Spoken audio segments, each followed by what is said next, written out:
In a recent study of 77 deceased hockey players, 54% of the players had CTE, including Hockey Hall of Famer Bobby Hull.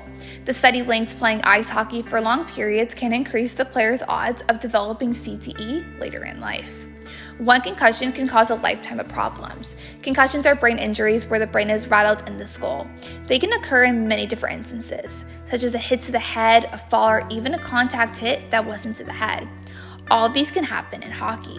Repeated concussions can lead to chronic traumatic encephalopathy, also known as CTE, which is more complex than concussions. The difference between concussions and CTE is that concussions happen when the brain moves rapidly within the skull, and CTE is caused when a tissue called the towel misfolds, causing the tissue to slowly kill brain cells. CTE does not exist in hockey only. It has been observed in the brains of soldiers, boxers, and football players, among others. One of the main struggles with CTE is that the condition has similar symptoms to Alzheimer's disease and dementia, and the disease can only be diagnosed after death. This makes it hard to track. When someone gets a concussion, their brain moves rapidly in their skull, and the movement can alter the shape of the brain, which could result in damaged brain cells. According to the Concussion Foundation, such cellular damages can lead to chemical and metabolic changes within the brain, making it more difficult for cells to function and communicate. In the context of hockey, a major question remains: is contact the main reason for concussions in the sport, or do athletes sustain concussions beyond contact plays? Can I give the simple answer and say stop playing to contact? Right? I mean, that would be the way to remove it. I mean, it seems like there are more rules governing violence in sport broadly, right? And I think we're starting to see those changes within hockey also. And until you remove contact, until you remove violent collisions from the sport and the activity, you're not going to be able to remove the risk. I think there's a very big misconception on you only get concussions by being checked. My son never gets checked. Nobody considers the fact that he's getting pucks chucked at his head. If there's a breakaway and the kid ends up misstepping, he could easily crash into him and he can go flying backwards and his head could hit the post. There's all kinds of things that could happen. Nobody thinks of that because they only associate concussions with being checked in hockey. I think of the situation where, Wayne Simmons and I collided and he hit my chin. I was looking one way, he was looking the other way, and just kind of both ran into each other, and I don't know if there's anything we can really do about that.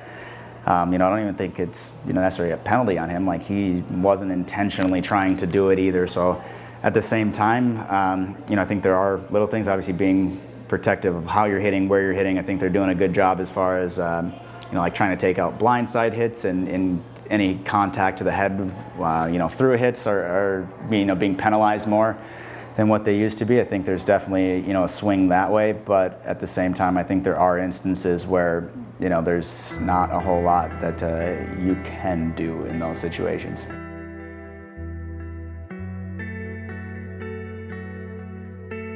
Stephanie and Andrew Galligan are the parents of young hockey player Aiden, who suffered from a concussion in 2023. Both Stephanie and Andrew are in their early 40s and live in Tampa, Florida. Stephanie is a lawyer and Andrew is a pediatrician. He didn't know what day it was 3 days later, but it's the second hit that you really have to worry about because it's like your brain rattling around in your skull and the bruising, and it can heal. But if it has like a 1, 2, 3 punch, typically within the same 6-month period, you're at real risk for long-term damage. He was like living in a dark cave, like out of commission, not in school, barely functional for like at least 10 days, probably 2 weeks. And then he got back to normal slowly. They say it can take up to 6 months to heal, but at least for like a month, he was off for sure. It was obviously headache and pain. He had a little bit of like light sensitivity. And then in the coming like days and weeks after, some balance issues. So he's pretty solid on his feet, but you can tell he's a little off with that. And then just a little bit, kind of problems with not memory, but just how his brain was like maybe a little bit slower with functioning. Jacob Weaver is a former amateur hockey goalie. Weaver suffered from 8 concussions in his 12-year career, each with different symptoms. Weaver is a 21-year-old server who's based in Brandon, Florida. I had a couple where I blacked out, so that was like an instant grade 3, but those would take, I'd probably sit in my room mostly all day in the dark, sleep, eat, and then take ibuprofen and stuff until it finally everything, the symptoms subsided, I was able to slowly start getting back into regular life. And then usually like 2 weeks after that, I'd finally start picking back up on the ice. But it would interrupt my school life a lot. Like I'd be out like weeks of school just from concussions. P.T. Brown is a retired professional player who also had his fair share of concussions throughout his 8 seasons in the NHL. Being in the league for almost 10 years, Brown learned the ability to trust himself as a player when it came to concussions. You're not doing a whole lot. You're sitting in a room and just kind of resting. You're fatigued and tired, and obviously once you start slowly, they have a step-by-step process to get back, and it's whether it's hey, go do a 5-minute bike today and we'll see how you feel. Then the next day if you feel good, maybe it's a 10-minute bike, and then slowly working your way up to like a full exertion. Obviously, but if there's ever a step back or you start feeling those symptoms again, you kind of have to reel yourself back in. I think that's the important part too, is you have to trust your body, trust yourself. Loss of balance, big one that always seemed to stick around for me. Memory loss has been a kind of a thing. Short term, I have trouble remembering stuff. But I haven't noticed much like longing effects so far, but that could be later in life. Professional sports leagues have concussion protocols, which a player must pass in order to start playing again after a bad hit or fall. However, Brown says improvements are still needed. Cleared concussion protocol, and I knew I wasn't good. So I could have, gone back and played, but I think, that's one of the instances where, I got older and I got smarter. Sometimes you say, oh, I'm just okay, I want to play. But, as I got older, you kind of realize the importance of your brain. As terrible as that sounds, like it takes that long, or getting a concussion to kind of realize it's not something you want to mess with, and I had to say like, hey, I'm not ready. Even though I can pass the test, something doesn't feel right with me. Although no evidence shows that athletes playing with an active concussion multiplies their risk of developing CTE later in life, there is backed up research that shows longer careers in ice hockey can lead to CTE.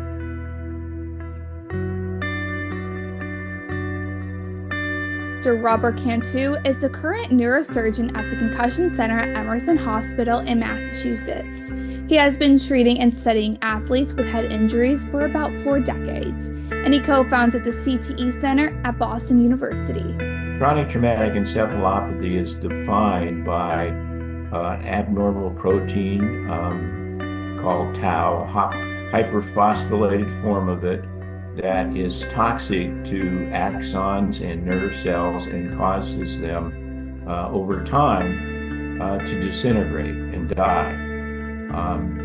So once CTE starts occurring, meaning this hyperphosphorylated tau starts forming within the brain, in most people's brains, we think it's progressive and continues, and over time gets worse, and over time can cause death. Though CTE cannot be officially diagnosed until after death, a person's behavior can be informative, as Sarah Kribis, a clinical assistant professor at the University of Florida Department of Orthopedic Surgery and Sports Medicine, explains. The most common symptoms are definitely the behavioral changes.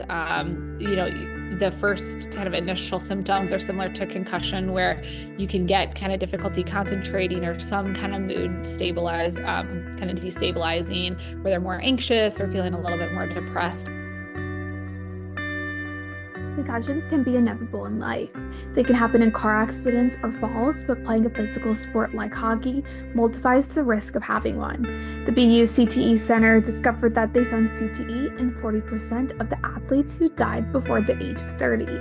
So what can be done to improve player safety? Once you acknowledge that there's the potential inherent risk or that there's a problem, once you acknowledge it, then you can start to do something about it. Educating not only the athlete, but also educating coaches, educating, like athletic trainers, parents, like all of that is so important. Knowledge of repeated blows to the head that can lead to repeated injuries to the brain, right? And what sort of symptoms might people need to be looking for to acknowledge that there's a potential concern with a brain injury, And then second, be willing to then sit out the amount of time that's required to let the brain heal. In the 21st century, the National Hockey League has started to take proactive steps to equip its players and coaching staff to detect signs of concussion more effectively. In 2019, the NHLPA curated a concussion awareness video. It's like a video that everybody has to watch, kind of going over the signs of concussion, what the process to get back to play will be, but as far as, that's usually pretty much it. There's a couple, they have placards around, different rinks and stuff, like in the locker room that say, like asking, do you have concussion? Are these your symptoms type thing? But a lot of the communication is, after a hit and then going through and talking with your medical staff and kind of just running through the checklists. In youth hockey, some education about concussions happens through documents sent to parents. You get a contract and it lists all the club rules and expectations of the players, and you'll have medical forms, and there's I believe it's a 2-page form for concussion awareness. A serious lack of education. Usually at the beginning of the seasons, coaches talk to parents, and it's a prime opportunity to present them with information. And I know it's a lot, and everybody's just so excited to get out there and start winning games, and you get really caught up in the hype of it. Unless you have a really good coach, specifically for us, it was a goalie coach that was aware of it being an issue. You don't have much support from the coaching staff or rink facilities or managers or anything like that. It's kind of, it sounds. Whenever they're amateur or professional, hockey leagues need to do more to monitor concussions in CTE. For each season, so they have a baseline. So if something happens, if a protocol happens, then they get tested against that baseline protocol. You do a baseline every year, the walking. So they do an immediate baseline. There's also a computer baseline test that kind of shows how far you are off from your baseline in the previous, and they do a lot of, whether it's a lot of memorization things, reading, reacting, clicking. I think one of the ones that's actually kind of difficult, the color, there'll be a word, so say red, and then if it's red, the actual color red, then you can click that one, but it might say red, but it's in the color green. So they're trying to trick your brain into different situations. So you have to find the pattern, which word as soon as you do it, and click the right button. So it kind of tests a lot of your cognitive skills, but it does it with a computer, so it does reaction time. Widespread baseline test used in hockey leagues is not the only one that exists. Several tests can be done in a doctor's office, like the Sports Concussion Assessment Tool. The SCAT, as it's often called, is a standardized test to evaluate concussions, which includes a neck evaluation and a balance assessment, among other elements. There's something called the SCAT, so we run patients through the SCAT. There's also something called the VOMS, which is a vestibular ocular motor testing. There's something called the BESS, which is a balance assessment. So we do all of those at kind of their initial visit with us, and then we'll repeat them throughout, and we repeat it again when they are asymptomatic to see. And a lot of the high schools that we cover, and even the colleges that we cover, will already have baseline testing that they take at the beginning of the season before any head injuries have occurred. So then we at least have a baseline to say, okay, now that I'm seeing you your first visit after concussion, you were initially in August, had a perfect score, and now you have 5 points off for this thing or that thing. So we have something to compare it to. Surprisingly, considering its status as the premier professional hockey league in the world, the NHL has some of the most thorough concussion education among North American hockey leagues. Beyond the concussion videos JT Brown mentioned, the league distributes educational brochures, hangs concussion posters, and hosts educational meetings. The baseline tests are also thorough, including a SCAT app, impact, and paper pencil testing. However, more still needs to be done. The National Hockey League has done a good job. What I don't think it's done a good job at all is acknowledging that CTE exists from repetitive head trauma, and that the way to minimize it is minimize the number of hits to the head and the severity of hits to the head. And I realize that unfortunately this is caught up with a legal system. There's liability involved in all of those issues, and so even if somebody fully understood something behind their own library's door, they don't want to admit it necessarily out in public. Yet speaking out is a necessary step to changing things. I think anytime time you have more people, whether it's speaking out about it, donating, pledging to donate their brain, obviously getting more scientific evidence on it, I think you're definitely going to have a bigger platform to speak on, and more people are going to be aware of it. I think there's definitely challenges still, in educating people on CTE. Dr. Cantu explained that monitoring how many hits hockey players take in a game would be helpful. It can be done thanks to a device called an accelerometer. I do think the monitoring device of an accelerometer just alone is useful, not in determining concussion, but in determining the number of hits and the severity of hits that somebody's had. And if somebody is being shown to have an unusual number of hits, they probably should be studied to see if there's something in the way they're playing the sports that putting themselves at increased risk. Research on concussions and CTE has been growing, but a lot remains to be done in great part because people cannot be used for this research. Instead, brains need to be donated after death. At the end of 2024, the Boston University Brain Bank had over 1,600 brain donations. Many more will be needed to advance the research. We're not going to be able to treat or prevent CTE until we can not only diagnose it, right, but also recognize it. But even before that, we have to teach people that this is a problem.